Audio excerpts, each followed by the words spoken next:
This is Science Friday. I'm Ira Flatow. Today on the podcast, the new medical drama, The Pitt, gives an unflinching look at what it's actually like to work in an ER, and healthcare workers can't praise it enough. I think the overarching goal was to create the most accurate and realistic medical drama series in history, which they accomplished.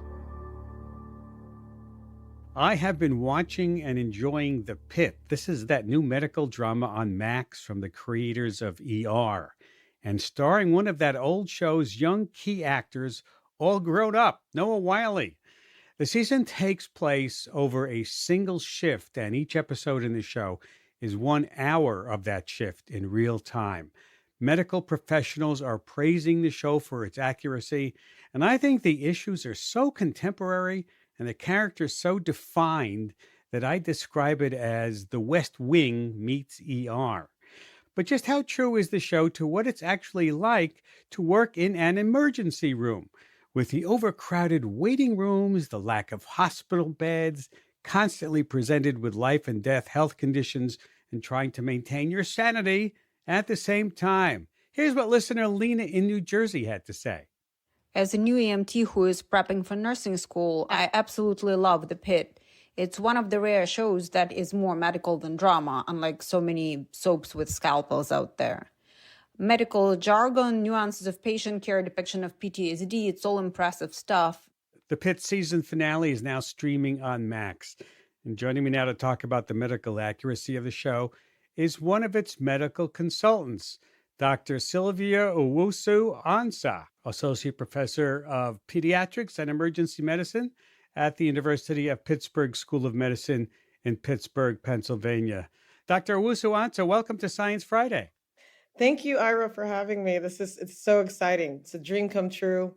I've always aspired to be on NPR, and here we are with the legendary Ira Flatow. So honored to be here. Thank you. I have to say I'm with Lena from New Jersey. The Pitt is one of the rare shows that is more medical than drama, and it's pretty intense, really intense, looking so realistic. You've worked in emergency medicine for over 20 years. Is it intense for you to watch it? Oh, it's utterly intense, but it's also engaging because it feels so real. For once, we are validated as healthcare providers watching The Pitt. I have never been a fan of the medical drama, period. And I have to admittedly say I didn't watch ER that much. I think I was more focused on getting into medical school. But The Pitt has broken every type of ceiling when it comes to this genre of television. And kudos to everyone who's worked on this. Yeah, I agree. Let's get into this a bit because as you understood it from the writers, what was the overarching goal of the show? I think the overarching goal, there's several overarching goals. I think one was to do what they have done, create the most accurate and realistic medical drama series in history, which they accomplished. I think the other thing that they're using this platform for is to talk about many issues that a lot of us struggle with, where there may be a lot of conflicts, but allow media to tell the story of human beings and their struggles, to tell the story of end of life, to tell the story of health disparities and sickle cell disease, of abortion, a lot of these controversial issues, just allowing people to hear to the best of their ability both sides of the story, but understanding that in each story there's a human being behind there and a human being that you yourself can relate to in some way, shape, or form. And finally, in addition to pulling the wider audience of non-healthcare providers, they've now done the phenomenal thing of pulling us health providers in as well. Yeah, that's amazing because they really go out of their way to discuss these social issues. Uh, does the emergency room feel in real life like a microcosm of society to you? 100%. So the way I describe the emergency department to most people, we are the gateway to healthcare. We don't turn anybody away. We don't care who you voted for, whether you have insurance or not, what age you are. If you're super sick or maybe mildly sick, we take everyone.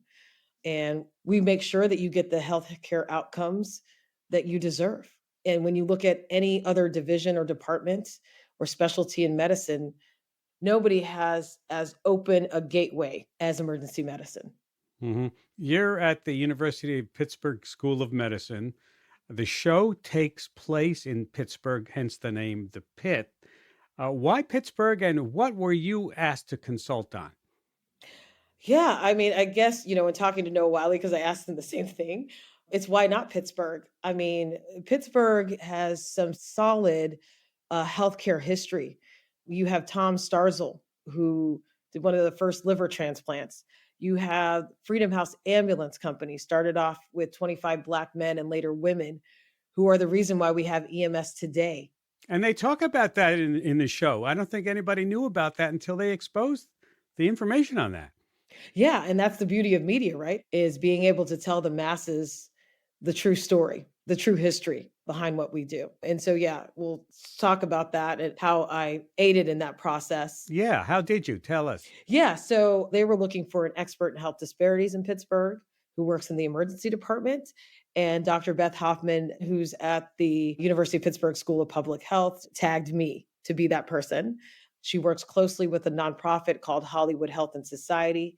Their job is to bring medical expertise to all TV shows, not just medical dramas. Miss Roberta Kruger from the Hollywood Health and Society organization then connected me with the writing room of the Pit. So on a Zoom call, virtually, sat in front of Dr. Joe Sachs and the entire writing team, and they asked me various questions about health disparities in Pittsburgh.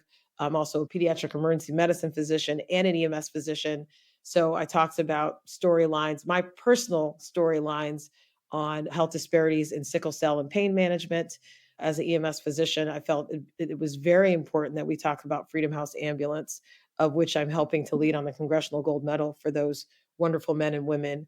And things such as language equity. The Nepali woman talked about the different languages spoken in Pittsburgh outside of Yin Speak.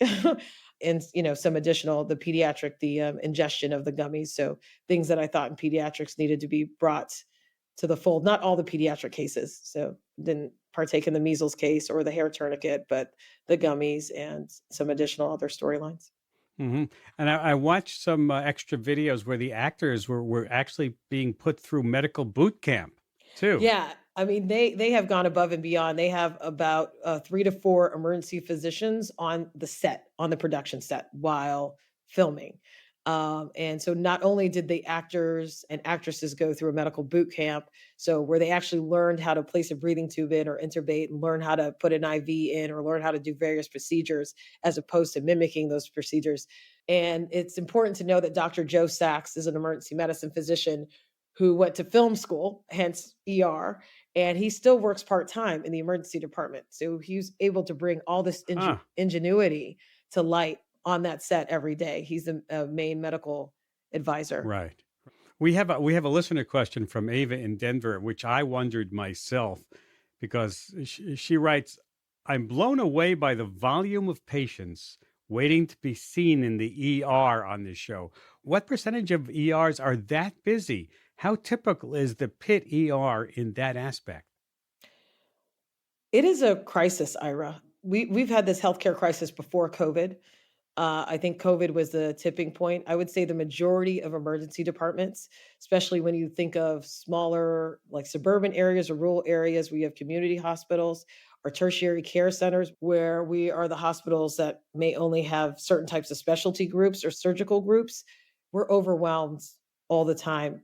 At my hospital, UPMC Children's Hospital of Pittsburgh, we see about 200 kids a day, 80 to 100,000 children a year Wow. in the emergency department alone. No kidding.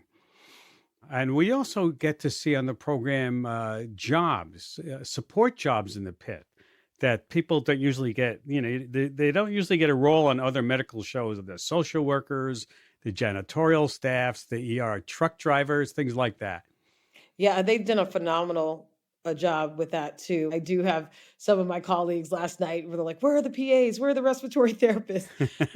There's always some additional caveat. But Dr. Sheila Roth, who's a good friend of mine and is a social worker here in Pittsburgh, advised on the social work role I believe, for all episodes. And her husband, Dr. Ron Roth, the former Pittsburgh EMS medical director, advised on the mass casualty incident.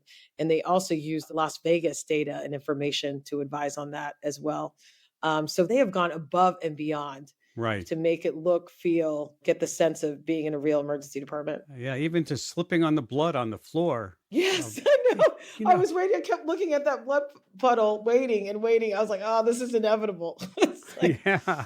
Well, let's talk about this. The special effects on the show is incredible. I mean, I have to ask you in particular, we see a live birth, the baby actually emerging from the birth canal. Was it stay? How did they do that?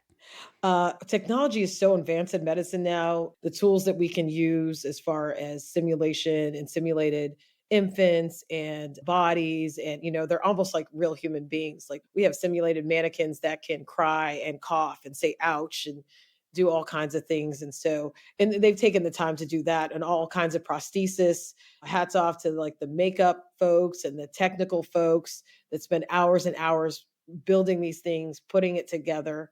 It's phenomenal what they've done. But I mean, technology has moved in that way in healthcare, where we're seeing, immensely real life like Right. things that we can use to study from. After the break, more on the day-to-day realities of working in an emergency room. It is 100% detective work. My job is to rule out the life-threatening things, the things that may kill you right now that we can solve. Stay with us.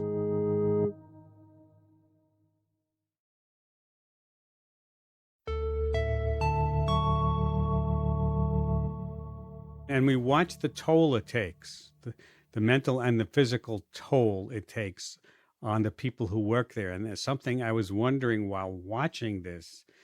This seems like one of the hardest jobs in the world. I mean, how can someone do this day after day? And the show actually addresses that. Here's a clip. The average emergency doctor gets pulled from task A to task B every 3 to 5 minutes. Remind me again why we picked this specialty? Because we all have ADHD and anything else would be boring as hell. Huh. Does that have any truth to it? Oh, Ira, it has so much truth to it. There's so many times where I'm in a patient's room that's really sick and what we call trying to die. And I'll go to the next room and that patient is not as sick, but the parent doesn't understand that and doesn't want to hear that. And it's hard. As a pediatric emergency medicine physician, I have to tell parents that their kid has died. I have to tell parents that their kid has cancer for the first time. I have to tell parents that their kid has to take insulin for the rest of their lives.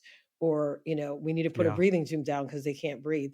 And there's little time to decompress and move on to the next one, just as it's expressed in the pit. And so it does take a mental toll on us. We're doing a little bit better.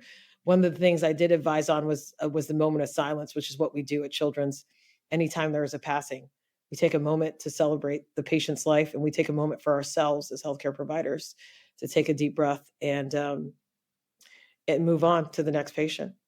And what we see a lot is that the doctors a lot of times just don't know what the patient has. It's like detective work, right? It is 100% detective work. And a lot of times, I explain to patients, look, my job is to rule out the life-threatening things, the things that may kill you right now that we can solve.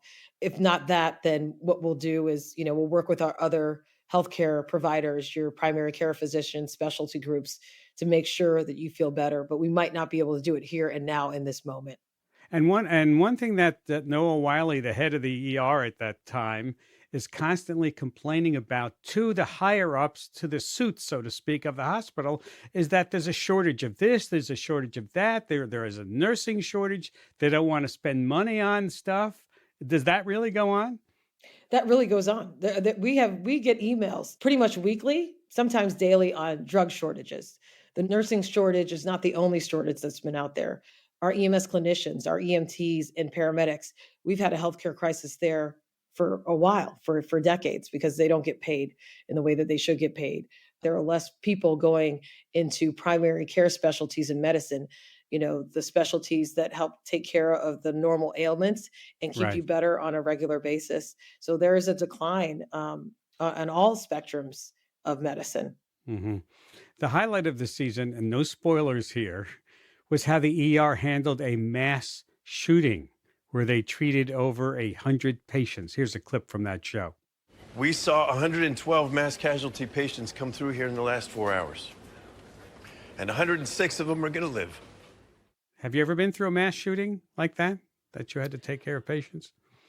I have not personally been through a mass shooting, but we practice. We do what's called disaster preparedness, and we run tables and we practice that, which is a scary thing. Yeah. But it is very real. I mean, I saw Mr. John Wells last night, and one thing he said about that is, nowhere in there did they mention the word gun control. But the whole idea is that, just by telling the story, you recognize how certain behaviors or certain acts can be devastating on all parts.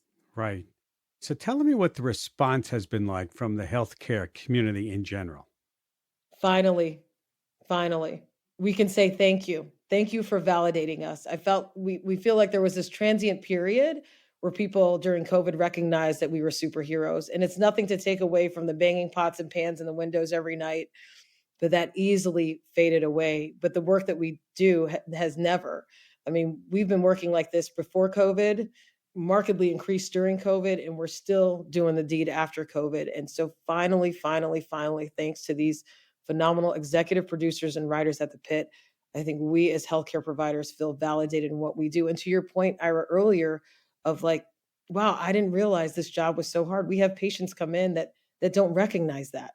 And I think now we're starting to have patients because of the Pitt that were like, they recognize that. We have family members, spouses, aunts, uncles, parents that are like, wow, like my best friends, I call them the Bear Girls. Shout out to them.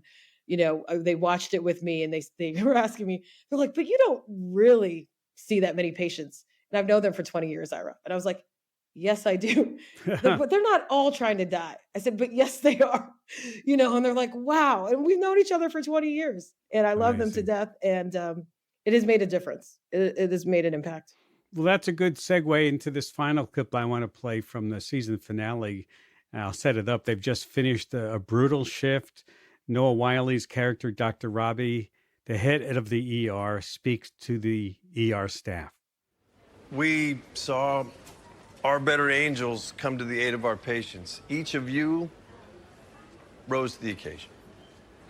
And I can't tell you how proud I am of all of you. This place will break your heart. But it is also full of miracles, and that is a testament to all of you coming together and doing what we do best. Real sentiment there? I couldn't have said it any better. Yeah. Yeah. The Pitt, I understand, just got renewed for its second season, and one of the show's creators said it would take place during a busy July 4th weekend. Can you imagine what that would be like? Yes. And so for people that don't know, the beginning of July is when we get a new set of trainees, fresh eyes and ears in medicine. And so, it's also during the summer we get the most traumas.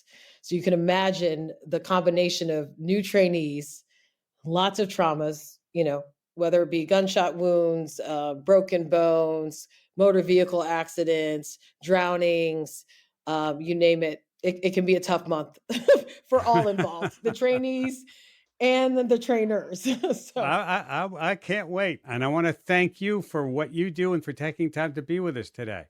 yes, thank you, Ira, for giving me the opportunity to speak. And thank you for what you all do in the media space to get the word out to millions.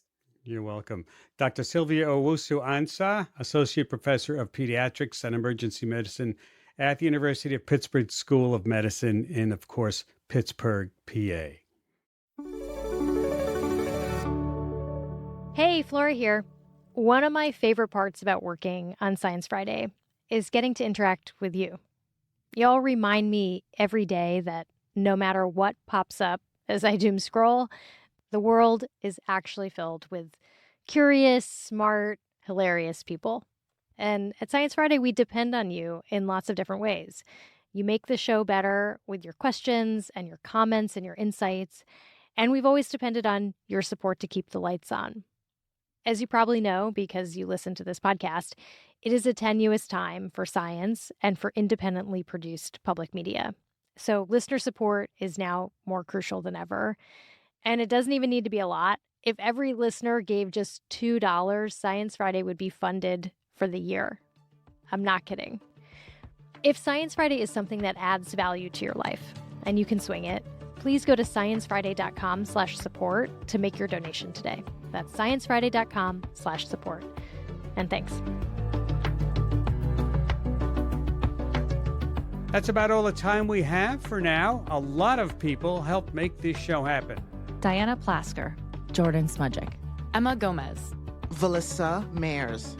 I'm Ira Flatow. Thanks for listening.